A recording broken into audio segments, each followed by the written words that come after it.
पिपलियापुर एक छोटा सा गांव जहां वीरू नाम का लड़का अपने माँ बाप के साथ रहता था। वीरू होशियार था, मेहनती था, लेकिन गांव में बेरोजगारी इतनी फैली हुई थी कि उसके जैसे होशियार इंसान को भी कहीं काम नहीं मिल पा रहा था। सुबह सुबह वीरू उदास होकर अपने घर के बाहर बैठा था।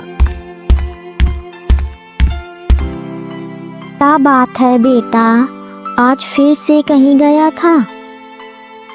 हाँ माँ, आज फिर इंटरव्यू दिया था, पर वहाँ भी वही बात, बिना सिफारिश के नौकरी नहीं देंगे। अब बताओ, मेरे जैसे कि कौन सिफारिश करेगा। गांव के लोग हंसते, ताने देते और वीरू चुपचाप सुनता रहता। अरे वीरू भैया, आप तो हर जगह पहुंच जाते हो, लेकिन खाली हाथ ही लौटते हो। वीरू चुप रहा, लेकिन उसके चेहरे पर गहरी निराशा थी। वह वहां से उठकर गांव के बाहर एक शांत झील की ओर चला गया। वीरू झील के किनारे बैठ गया और पानी को निहारते हुए खुद से बातें करने लगा। इस झील की तरह बनना है मुझे, शांत, गहरा, मजबूत।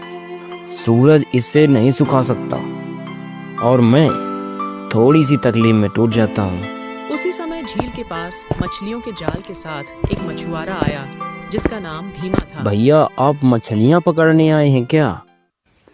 नहीं नहीं, मैं तो यहाँ खो-खो खेलने आया हूँ, बैडमिंटन की बॉल लेकर।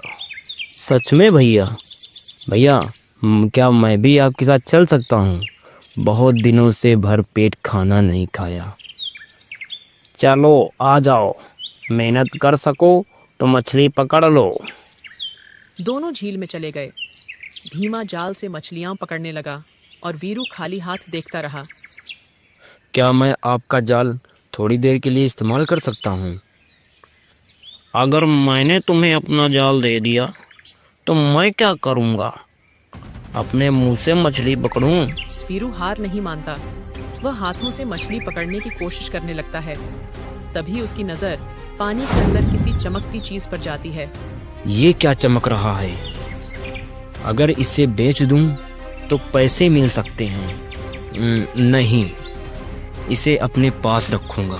जैसे ही उसने उसे छुआ, वो तेज रोशनी में गायब हो गया। वीरू अब था पानी के अंदर, पर जिंदा सांस लेता हुआ। अरे, मैं कहाँ आ गया? ये तो कोई अलग ही दुनिया लग रही है। वहीं उसे एक रोशनी से चमकता इंसान दिखाई देता है। अर्केश्वर, सितारों का राजा। डरो मत वीरू, तुमने मुझे मुक्त किया है। सालों पहले एक साधु की तपस्या मैंने अनजाने में भंग कर दी थी और उसने मुझे श्राप दे दिया कि मैं अपनी चमक समेत इस झील में कैद रहूँगा। पर उसने कहा था कि कोई नेक बालक एक दिन तुम्हें मुक्त करेगा, और वो हो तुम। पर मैंने तो कुछ किया ही नहीं। तुम्हारी नीयत साफ थी।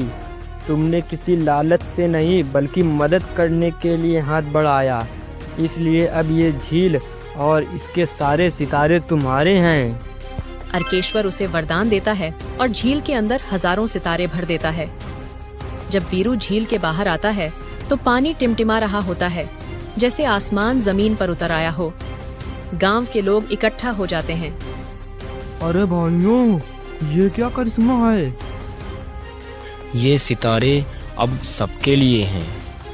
एक सितारा 5,000 में मिलेगा, जिससे आप अपने घर, सड़क, पुल जो चाहो बना सकते हो।